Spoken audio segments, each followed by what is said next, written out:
श्री राम। नमो नारायण। हर हर महादेव। ये रामायण का एक अनसुना प्रसंग मैं आपको बता रहा हूँ कि राम नाम का प्रताप के बारे में आपको बता रहा हूँ कि एक बार महाराज दशरथ राम, लक्ष्मण, भरत, शत्रुघ्न आदि यानी कि सर्व लाव लश्कर के साथ गंगा स्नान के लिए जा रहे थे।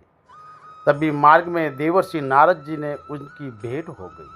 महाराज दशरथ और सभी ने देवर्षि को प्रणाम किया।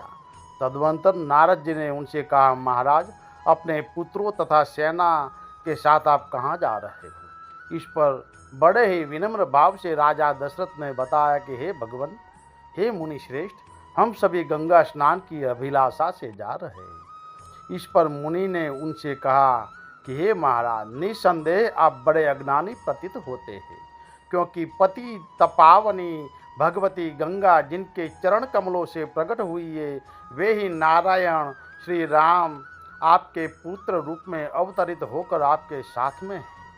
उनके चरणों की सेवा और उनका दर्शन ही दान, पुण्य और गंगा स्नान है। फिर हे राजन, आप उनकी सेवा न करके अन्यत्र कहाँ जा रहे हो?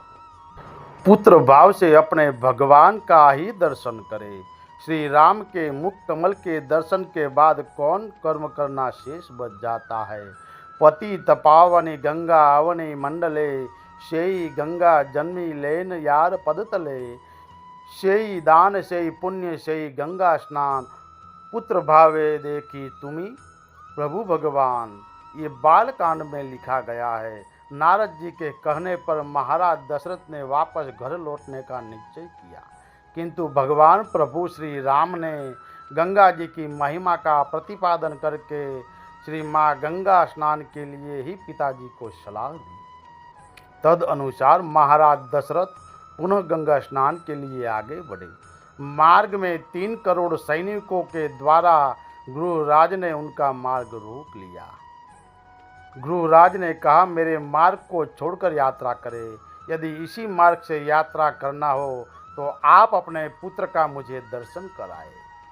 इस पर दशरथ की सेना और गुरुराज की सेना के साथ घनघोर युद्ध प्रारंभ हो गया। गुरुराज को बंदी बना लिए गए। कौतुकी भगवान श्री राम यों ही युद्ध देखने की इच्छा से गुरुराज के सामने पड़े।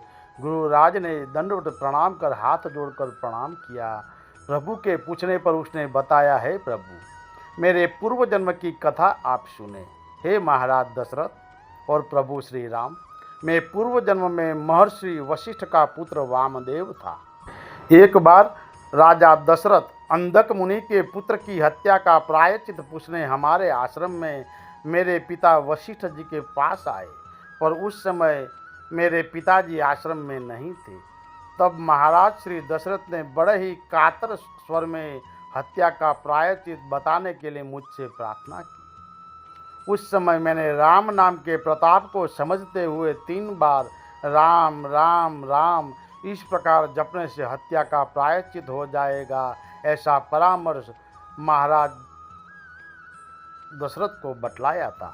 तब प्रसन्न होकर महाराज दशरथ वापस चले गए। पिताजी के आश्रम में आने पर मैंने सारी घटना उन्हें बतला दी।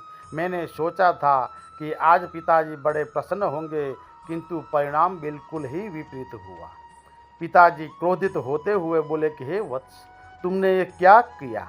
लगता है तुम श्री राम नाम की महिमा को ठीक से नहीं जानते हो। यदि जानते होते तो ऐसा नहीं कहते, क्योंकि राम इस नाम का केवल एक बार नाम लेने मात्र से कोई पातक, उत्पातकों तथा ब्रह्म हत्यादि महापातकों से भी मुक्ति हो जाती है।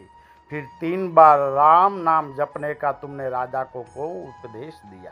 जाओ, तुम नीच योनि में जन्म ग्रहण करोगे। ऐसा जब राजा दशरथ के घर में जब भगवान श्री विष्णु जी साक्षात श्री राम अवतरित होंगे, तब उनके दर्शन से तुम्हारी मुक्ति होगी।